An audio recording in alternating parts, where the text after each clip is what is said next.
말씀 이렇게 같이 보겠습니다. 요한복음 18장 15절에서 18절, 25절에서 27절까지 말씀입니다. 15절부터 먼저 같이 봉독합니다. 시작. 시몬 베드로와 또 다른 제자 한 사람이 예수를 따르니 이 제자는 대제사장과 아는 사람이라. 예수와 함께 대제사장의 집들에 들어가고 베드로는 문 밖에 서서 있는지라. 대제사장을 아는 그 다른 제자가 나가서 문 지키는 여자에게 말하여 베드로를 데리고 들어오니 문 지키는 여종이 베드로에게 말하되 너도 이 사람의 제자 중 하나가 아니니 하니 그가 말하되 나는 아니라 하고 그때 추운 고로 종과 아랫사람들이 불을 피우고 서서 쬐니 베드로도 함께 서서 쬐더라. 25절부터 27절입니다. 시작. 시몬 베드로가 서서 불을 쬐더니 사람들이 묻되 너도 그 제자 중에 하나가 아니냐? 베드로가 부인하여 이르되 나는 아니라 하니 대제사장의 종 하나는 베드로에게 귀를 잘린 사람의 친척이라. 이르되 내가 그 사람과 함께 동산에 있는 것을 내가 보지 아니하였느냐? 이에 베드로가 또 부인하니 곧 달기 울더라. 아멘. 오늘 말씀은 베드로가 예수님을 3번 부인하는 장면입니다. 오늘 요즘에 북한의 그 지하 교회에 대해서 많이 이슈가 되고 있습니다. 예전부터 이슈가 됐지만 우리의 관심이 그쪽에 없었다가 영화가 하나 개봉함으로 그 탈북자들, 특별히 그 북한 안에 예수님을 믿고 있는 우리의 형제 자매들이죠. 그들이 그곳에서 고초를 당하는 것을 지금 다시 부각되고 또 한국교회도 거기에 관심을 기울이고 있습니다. 신이 보낸 사람이라고 하는 영화가 개봉했죠.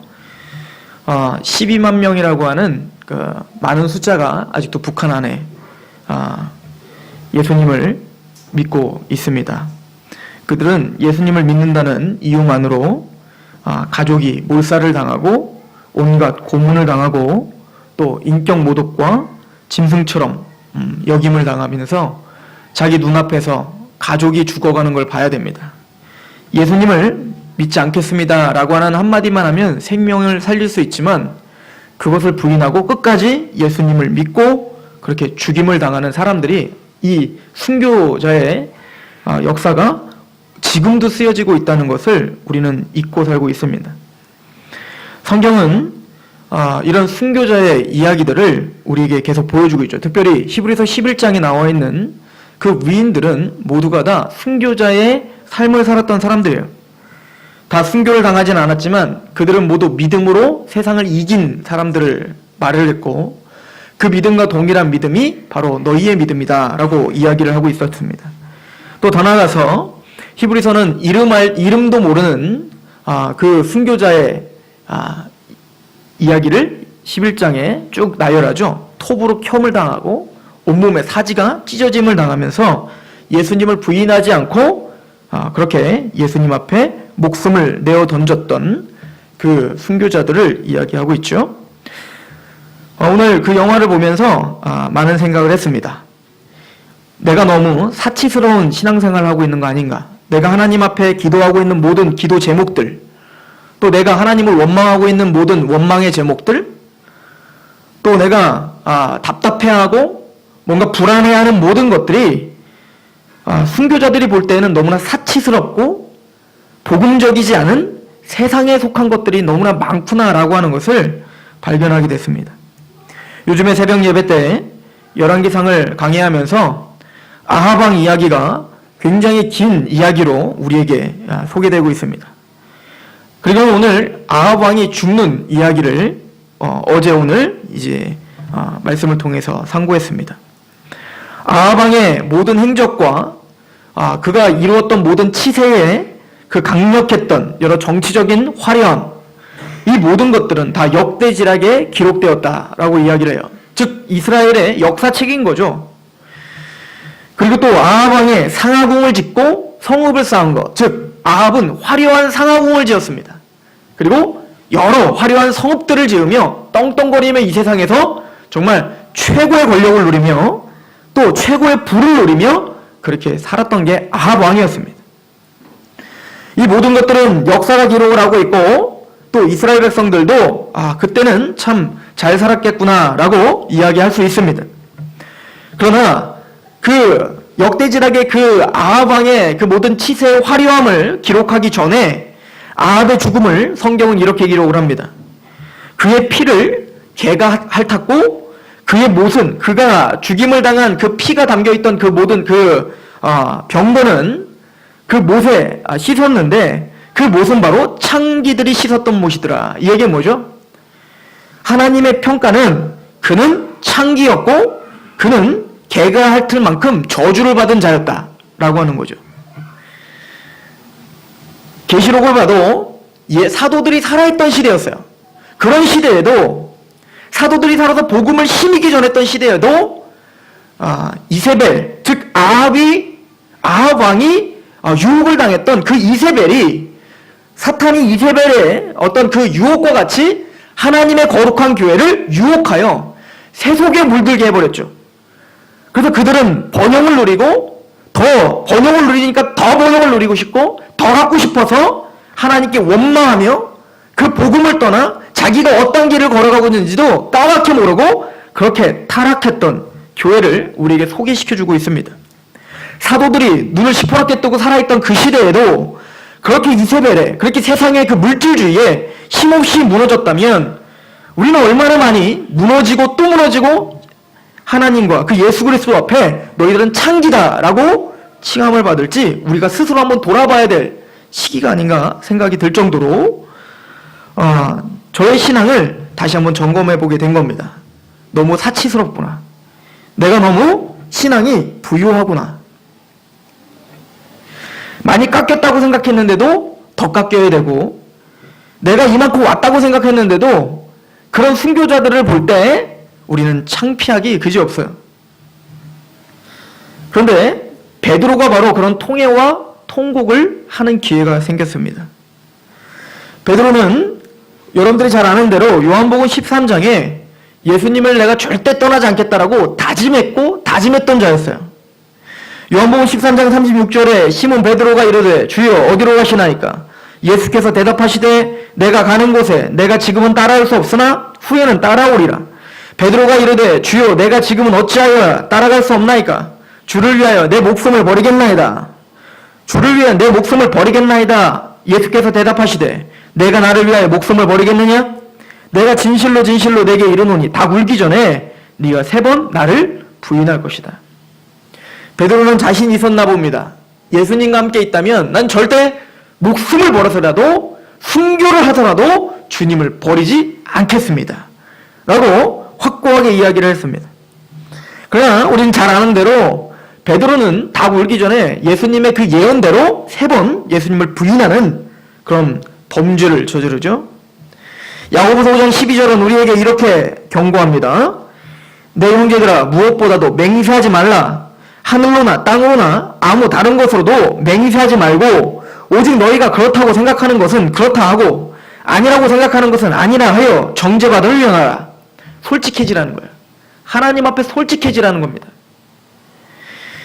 아무도 맹세하지 말라. 하늘로도 땅으로도 절대 맹세하지 말라. 너희가 맹세하는 것은 너희를 범죄케 하는 거다. 이게 무슨 얘기죠?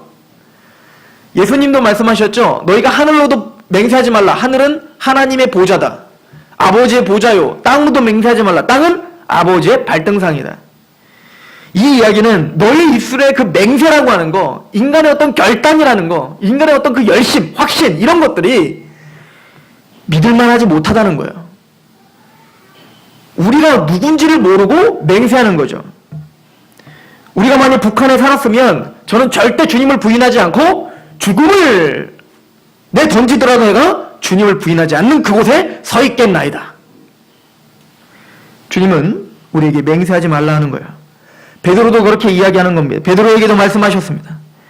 너는 반드시 부인하게 될 것이다.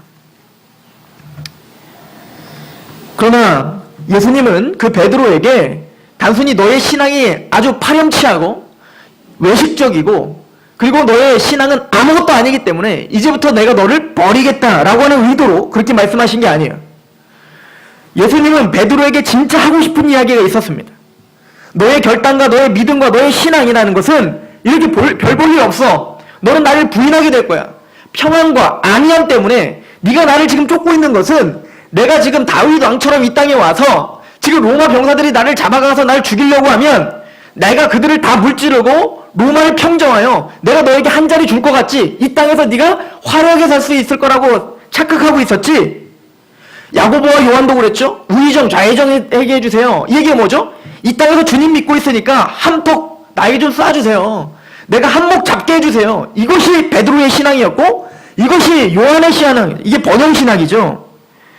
그런 신앙 가운데 주님을 절대 내가 떠나지 않겠습니다. 이기적임입니다.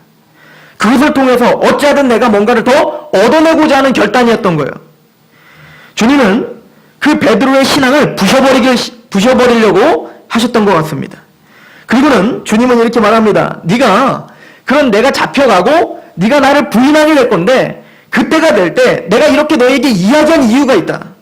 요한복음 14장 1절 너희는 마음에 근심하지 말라. 하나님을 믿으니 또 나를 믿으라. 이거예요. 이걸 위해서 주님은 베드로에게 말씀하신 거예요. 너는 나를 부인할 거야. 네 신앙 아무것도 아니야. 너를 믿을 게 못 돼. 맹세하지 말라. 맹세는 범죄하는 거라니까. 왜냐면 우리는 우리의 말을 지킬 수 있는 능력이 없어요. 그리고는 주님은 조근조근 베드로와 그 제자들에게 자신을 배신할 그 제자들에게 유월절 강화를 하셨던 거예요. 그 내용이 무엇입니까? 하나님을 믿으니 나를 믿어라. 너를 믿지 말아요. 절대 나는 목숨을 내어 던지더라도 주님을 떠나지 않는 그 확고한 믿음 가운데 있는 자입니다. 라고 하는 너의 그 믿음조차도 포기하라. 그 믿음이 너를 구원시킬 수 있는 것이 아니다라는 거예요. 제가 지금 말하는 것은 믿음으로 구원받는다는 걸 거부하는 게 아닙니다. 우리의 결단적인 믿음을 말하는 거예요. 하나님이 주신 것이 아닌 내 어떤 인간적인 욕망과 내 인간적인 결단이 믿음은 아니란 얘기인 거예요. 그리고 예수님은 계속 얘기하십니다. 요한복음 14장 11절에 내가 아버지 안에 거하고 아버지께서 내 안에 계심을 믿으라. 그렇지 못하겠거든 행하는 그 일로 말미암아 나를 믿으라. 내가 진실로 진실로 너에게 이르노니 나를 믿는 자는 내가 하는 일도 그도 할 것이요 또한 그보다 큰 일도 하리니 이는 내가 아버지께로 감이라. 베드로야, 네가 나를 3번 부인하게 될 것인데 너를 믿을 때는 부인할 수밖에 없게 될 거야. 그러나 때가 됐으면 너는 나를 믿어야 된다. 너 자신을 믿지 말고 나를 믿어라. 그러면 내가 하는 것보다 더 큰 일을 네가 할 거야. 이게 뭐죠? 예수님이 할 일이 뭡니까? 바로 십자가의 길이죠. 고난의 길이죠. 그런데 우리는 뭡니까? 그 고난의 길을 걸어갈 수 있는 자로 주님께서 만들어주시는 거예요. 그건 우리에게 능력이 있다는 얘기가 아닙니다. 그래서 요한복음 15장은 그것을 좀 더 자세하게 우리에게 알려주십니다. 나는 포도나무요 너희는 가지니 내가 저 안에 저가 내 안에 있으면 그 포도나무 가지는 많은 열매를 맺는다. 우리가 할 수 있는 방법은 내가 과연 그 믿음을 지킬 수 있을까 없을까를 고민하기보다 오늘도 주님을 얼마나 의지하며 살았는가를 점검하는 것이 우리의 믿음을 평가하는 기준이 될 것입니다. 또한 예수님께서는 예수 그리스도를 믿을 뿐만 아니라 그 베드로에게 나를 부인할 그 베드로에게 성령님에 대해서 알려주십니다. 네가 나를 부인하며 그렇게 형편없는 그 결단과 인간의 연약함을 들고 있지만 내가 성령을 보내 그 성령이 내가 가르쳐준 것을 다 깨닫게 하여 네가 자발적으로 하나님 앞에 자발적인 마음으로 고난의 길을 걸어가도록 내가 만들어주마. 거듭남을 말해주고 성전됨을 말하는 거죠. 그래서 요한복음 14장 25절에 내가 아직 너희와 함께 있어서 이 말을 너희에게 하였거니와 보혜사 곧 아버지께서 내 이름으로 보내실 성령 그가 너희에게 모든 것을 가르치고 내가 너희에게 말한 모든 것을 생각나게 하리라. 평안을 너희에게 끼치노니 곧 나의 평안을 너희에게 주노라. 내가 너희에게 주는 것은 세상이 주는 것과 같지 아니하니라. 너희는 마음에 근심하지도 말고 두려워하지도 말라. 주님은 성령님을 보내주시어 우리가 감당할 수 있도록 그렇게 주님에게 감격하여 살 수 있도록 자발적으로 예수님이 가던 길을 쫓아갈 수 있도록 우리를 만들어 주시겠다. 이것이 성도입니다. 이것이 교회입니다. 그리고는 그 목적이 여기 있어요. 요한복음 15장 26절 27절 내가 아버지께로부터 너희에게 보낼 보혜사 곧 아버지께로부터 나오시는 진리의 성령이 오실 때에 그가 나를 증언하실 것이요 너희도 처음부터 나와 함께 있었으므로 증언하느니라. 즉 증언이에요. 예수 그리스도를 부인하지 않고 예수님을 목숨을 걸고 증언하는 자리, 그 자리로 성령님이 인도하시겠다는 거예요. 그 자리로 주님이 우리의 믿음을 지켜주시겠다는 거예요. 이것이 베드로에게 약속된 것이고 저와 여러분들에게 약속된 하나님의 말씀입니다. 이 모든 약속들을 듣고 베드로는 지금 이 자리에 서 있는 거예요. 그리고는 예수님께서 요한복음 17장에 우리가 길게 살펴본 대로 이 모든 베드로가 당할 그 고난 또 그것 가운데 예수님을 믿는 그 믿음 그리고 성령님의 임재하심 그래서 어쨌든 예수님이 걸어가신 십자가의 그 길을 더 큰 일을 행할 그래서 더 큰 고난도 감당할 수 있는 그 믿음의 교회의 반석의 역할을 할 그 베드로에 대해서 대제사장적 기도를 하는 장면을 보여주고 있죠. 요한복음 17장 12절에서 15절 내가 그들과 함께 있을 때에 내게 주신 아버지의 이름으로 그들을 보존하고 지켰나이다. 그 중에 하나도 멸망하지 않고 다만 멸망의 자식뿐이오니 이는 성경을 응하게 하려 함이니이다. 지금 내가 아버지께로 가오니 내가 세상에서 이 말을 하옵는 것은 그들로 내 기쁨을 그들 안에 충만히 가지게 하려 함이니이다.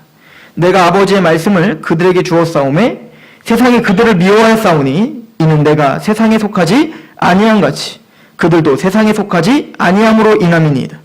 내가 비옵는 것은 그들을 세상에서 데려가시기를 위함이 아니오 다만 악에 빠지지 않게 보존하시기를 위함입니다. 예수님은 그래서 오늘도 살아계셔서 우리를 위해 우리를 보존해 주십시오. 우리의 믿음을 지켜주십시오. 우리의 연약함을 베드로가 3번이나 나를 부인했을 때 주님 아버지여 이 베드로를 지켜주십시오. 이 베드로가 악에 빠지지 않도록 그 사탄의 올무에 넘어졌을 때 사탄이 너를 청구하였으나 밀가루 너를 청구하였으나 나는 너를 내어주지 않았다라고 예수님이 베드로에게 말씀하셨듯이 예수님은 끊임없이 하나님 우편에서 그 십자가의 피를 들고 그 공로를 들고 저와 여러분들을 위해 베드로를 위해 계속 간구하시겠다라고 하는 것을 우리에게 보여주고 계시죠. 요한복음 17장 22절에서 23절 내게 주신 영광을 내가 그들에게 주었사오니 이는 우리가 하나 된 것과 같이 그들도 하나 되게 하려 함이니이다. 곧 내가 그들 안에 있고 아버지께서 내 안에 계시어 그들로 온전함을 이루어 하나 되게 하려 함은 아버지께서 나를 보내신 것과 또 나를 사랑하신 것 같이 그들도 사랑하신 것을 세상으로 알게 하려 함이로소이다. 그렇게 고난 가운데 십자가의 일을 걸어가면서 예수님의 사랑과 예수님의 영광, 예수님의 기쁨, 세상이 주는 기쁨 말고 그 고난을 통해서 당하는 그 기쁨, 복음을 전하면서 얻는 그 기쁨, 또 세상이 내가 가진 건 없지만 하나님이 우리에게 약속한 그 영원한 천국에 대한 그 기쁨 때문에 같이 모여서 같이 행복해할 수 있는 저와 여러분들, 즉 교회를 주셔서 그 교회가 지극히 사랑하는 모습을 보일 때 세상은 우와 하나님이 저들을 진짜 사랑하네 라고 하는 것을 깨닫게 하실 거라고 우리에게 보여주고 있죠. 어찌 보면 우리가 추구해야 되고 우리가 우리 신앙을 점검해야 될 그 기준이 여기 있습니다. 예수님이 우리에게 신앙이 무엇인지, 우리가 무엇을 고민해야 되는지, 무엇을 기뻐해야 되는지를 우리에게 이미 상세하게 유언과 같이 알려주셨건만 우리는 이 잣대를 버려버리고 세상적인 기준으로 우리의 신앙을 탈바꿈시켜서 우리는 너무나 세속적인 기도를 했고 너무나 세속적인 즐거움에 또 세속적인 원망에 빠져있지 않았나? 그것을 오늘 점검하는 시간 되시기를 소망합니다. 이 모든 하나님의 그 사랑하심의 메시지를 듣고도 이 베드로는 바로 부인하는 자리에 섭니다. 오늘 본문에 요한복음 18장 15절부터 보시면 시몬 베드로와 또 다른 제자, 아마 사도 요한일 것입니다. 한 사람이 예수를 따르니 이 제자는 대제사장과 아는 사람이라. 예수와 함께 대제사장의 집들에 들어가고 베드로는 문 밖에 서 있는지라. 대제사장을 아는 그 다른 제자가 나가서 문 지키는 여자에게 말하여 베드로를 데리고 돌아오니 문 지키는 여종이 베드로에게 말하되 너도 이 사람의 제자 중 하나가 아니니 하니 그가 말하되 나는 아니라 하고 그때 추운 고로 종과 아랫사람들이 불을 피워서 서서 쬐니 베드로도 함께 서서 쬐더라. 그리고는 이 불 피운 그 자리에서 예수님을 3번 부인을 하죠.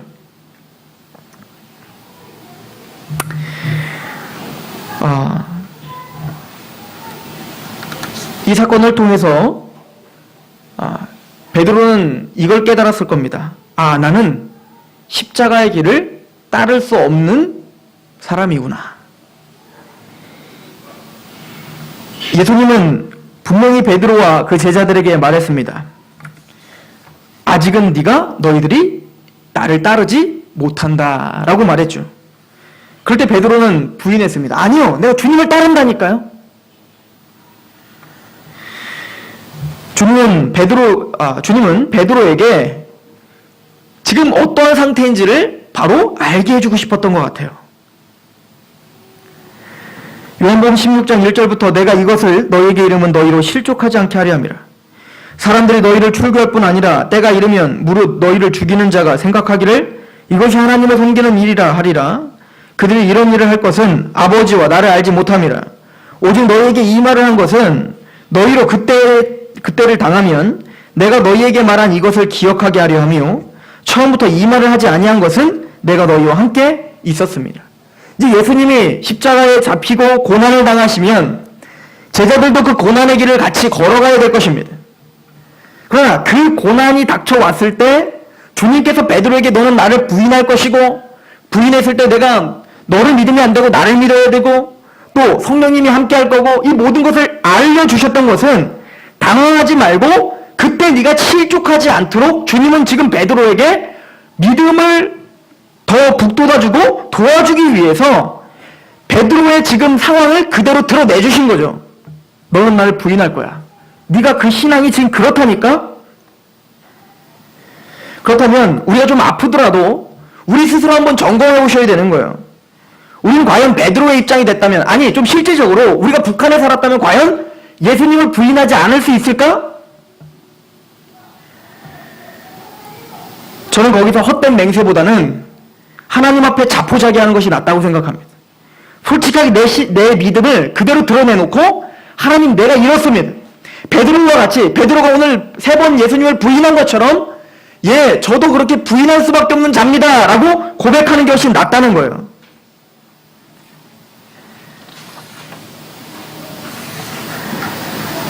그리고 베드로는 예수님을 부인하는 그 사건을 통해서 심각한 통곡을 합니다. 오늘 본문에 나와 있지 않지만 누가복음 22장에는 좀 더 이 이야기가 조금 더 극적으로 묘사되어 있는데 누가복음 22장 60절에 베드로가 이르되 이 사람아 나는 내가 하는 말을 알지 못하노라 하고 아직 말하고 있을 때 닭이 곧 울더라. 주께서 돌이켜 베드로를 보시니 지금 누구랑 눈이 마주칩니까? 나는 예수를 몰라 라고 저주하며 부인하는데 누구랑 딱 눈이 마주쳐요? 예수님과 눈이 딱 마주친 거예요. 베드로가 주의 말씀 곧 오늘 닭 울기 전에 내가 3번 나를 부인하리라 하심이 생각나서 밖에 나가서 심히 통곡하니라. 베드로는 어떤 생각을 했을까요? 자기가 3번이나 부인하고 예수님과 눈이 마주치고 그때 때마침 예수님이 예언한 대로 닭이 3번 울 때 뭔가 깨달음이 있었겠죠. 예수님이 자기에게 했던 그 모든 나는 목숨을 바쳐더라도 주님을 떠나지 않습니다 라고 고백했던 자기의 헛된 맹세가 생각났겠죠. 자기가 부인할 것을 알고 있으면서도 자신을 측은히 바라보는 예수님을 바라보면서 베드로는 여러 가지 생각을 했을 것입니다. 마가복음 14장 71절에도 그러나 베드로가 저주하며 맹세하되 나는 너에게 말하는 이 사람을 알지 못하노라 하니 닭이 곧 2번째 울더라. 이에 베드로가 예수께서 자기에게 하신 말씀 곧 닭이 2번 울기 전에 내가 3번 나를 부인하리라 하심이 기억되어 그 일을 생각하고 울었더라. 심한 통곡을 하고 있었던 겁니다. 그 예수님의 십자가 사건으로 내가 범죄함을 범했구나, 내가 예수님에게 배반을 했구나, 배도했구나, 그것 때문에 심한 통곡을 하며 울었던 자는 베드로뿐만 아니라 유다도 마찬가지였어요. 그러나 유다와 베드로가 달랐던 점이 있다면, 베드로는 예수님이 다시 찾아와 주셔서 다시 하나님의 그 사랑과 주님의 그 은혜 안에 거했다는 거, 그리고 그 용납하심을 믿었다는 것이 유다와 베드로의 다른 점이에요. 유다는 그 예수님의 볼 명목이 없었고 죄가 없었던 예수님을 팔아버린 것에 대해 유다는 심한 통곡을 하고 비참한 최후를 합니다. 그는 주님의 그 용납하심과 사랑하심을 예수님을 3년 동안 따라다니면서 배우지를 못했던 거예요. 우리는 개혁주의 교회입니다. 또 저는 청교도 설교를 추종합니다. 믿음의 선진들인 청교도 설교는 패턴이 있어요. 먼저는 우리의 죄에 대해서 드러내줍니다. 철저하게 아예 1시간, 2시간 동안 죄에 대한 설교만 해서 우리의 죄가 어떤지를 계속 드러내줍니다. 처음에는 하나님의 율법을 전해서 그 율법을 통하여 너희가 얼마나 하나님의 말씀에서 어긋나 있는지를 발견하게 해주는 거예요. 우리가 얼마나 불법을 행하고 하나님의 법을 위반하고 우리가 얼마나 많은 범죄를 저지르고 있는지를 청교도 설교는 그것을 드러내줍니다. 그래서 저와 여러분들은 하나님의 율법, 하나님의 말씀 앞에 그대로 서서 끊임없이 우리의 범죄함을 드러내야 돼요. 또 두 번째는 청교도는 하나님의 주권에 비추어서 우리의 죄를 드러냅니다. 즉 하나님의 주권 앞에 우리가 얼마나 반역을 저질렀고 우리가 얼마나 탈선을 저질렀는지, 하나님의 뜻 가운데 살지 못하고 얼마나 이기적인 내 욕망 가운데 살았는지를 끊임없이 매일매일 묵상하며 우리의 죄를 드러내셔야 돼요. 또 세 번째는 하나님의 거룩하심에 비추어 우리가 얼마나 더럽고 우리가 얼마나 부정하며 우리가 얼마나 부패했는지를 드러내야 돼요. 이건 구원받은 자들에게 말하는 겁니다. 그러나 청교도 설교는 반드시 이걸로 끝나는 게 아니라 그렇게 드러내줘서 통곡하고 통회하게 하며 하나님의 은혜와 긍휼로 나아갈 수 있도록 도와주는 설교를 했어요. 이 이야기는 오늘날 저와 여러분들에게도 적용이 돼야 됩니다. 우리는 매일매일 율법과 하나님의 주권과 하나님의 거룩하심을 묵상하셔야 됩니다. 그래서 우리의 신앙이 얼마나 형편없는지를 끊임없이 발견해내시고 매일매일 그걸 묵상하심으로 하나님의 긍휼과 하나님의 용납하심과 하나님의 사랑 안에 거하는 훈련들을 하셔야 돼요.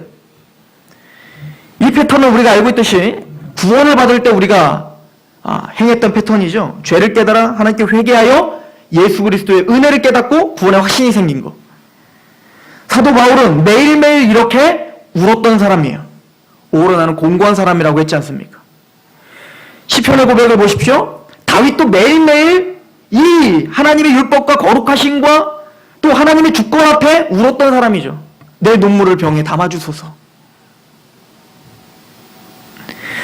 저와 여러분들은 기쁘셔야 됩니다. 행복하셔야 됩니다. 하나님의 사랑과 긍휼 안에 거하셔서 그 세상이 줄 수 없는 만족과 영광에 참여하셔야 됩니다. 그러나 그러기 위해 우리는 죄를 끊임없이 바라보셔야 됩니다. 매일매일 회개하시며 끊임없이 우리의 죄가, 우리의 믿음이 오늘도 탈선하고 있었다는 것을 주님 앞에 고백하셔야 됩니다. 그럴 때 베드로를 다시 찾아와 주신 예수님이 보이실 것입니다.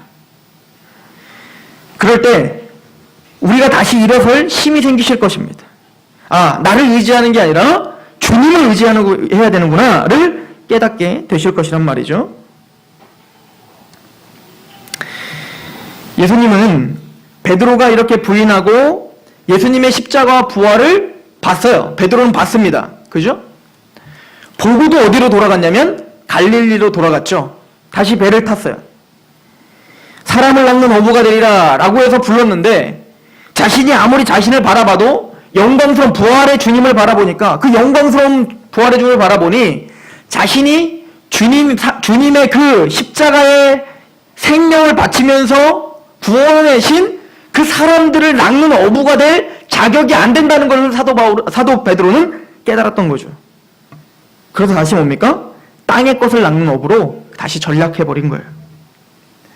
때로는 저와 여러분들에게 신앙의 이런 낙담과 또 이런 후퇴가 있을 수 있습니다.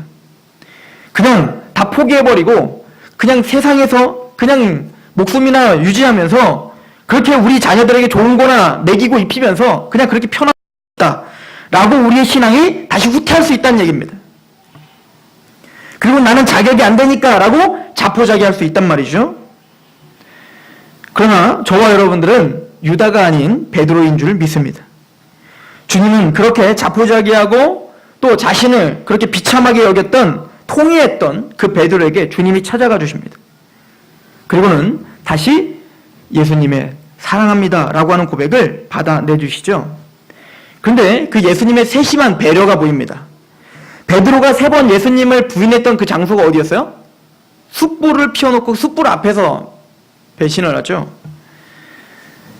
예수님은 다시 갈릴리로 돌아가서 그 제자들을 만나 베드로를 불렀을 때 그가 예수님을 부인했던 숯불을 펴놓고 거기에 떡과 고기를 구워서 먹이면서 사랑의 고백을 받아냅니다. 베드로는 그 예수님이 펴놓은 그 숯불을 보면서 뭐가 생각났을까요? 자기가 목숨을 바치겠다라고 했던 헛된 맹세. 그리고 3번 닭이 울기 전에 네가 나를 3번 부인하리라. 2번 울기 전에 내가 3번 부인하리라 라고 했던 그 경고. 그럼에도 불구하고 나는 예수님과 눈이 마주치면서 예수님을 부인했던 그런 범죄함 그리고 그 통회함을 생각했을 것입니다. 예수님은 그런 베드로를 다시 받아주죠.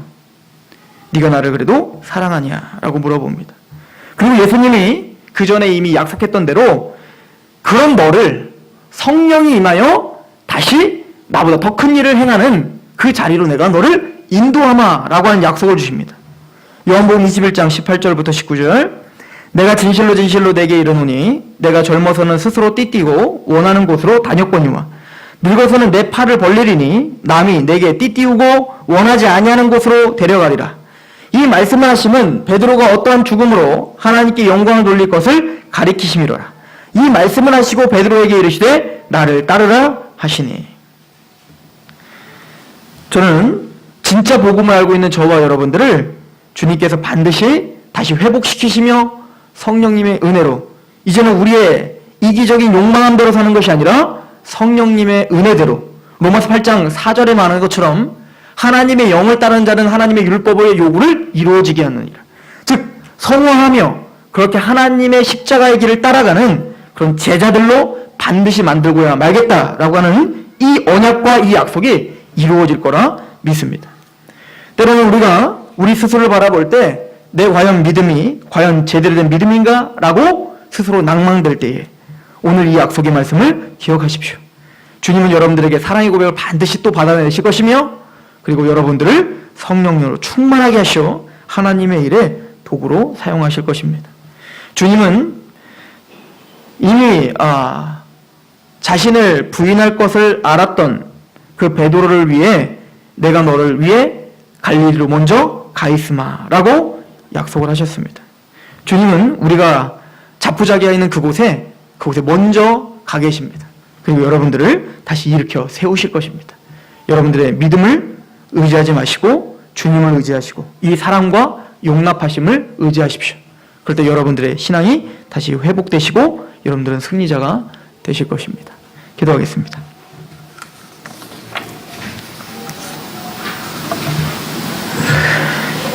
예수님을 3번이나 부인했던 그 베드로의 참담함과 곧 고통스러운 통회가 우리의 고백입니다. 오늘 하루 살면서도 우리는 수도 없이 주님의 그 십자가의 길을 버리고 세상이 우리를 유혹하는 그 이세벨이 우리를 유혹하는 그 길을 걸어가고 그런 생각들로 가득 차게 살았습니다.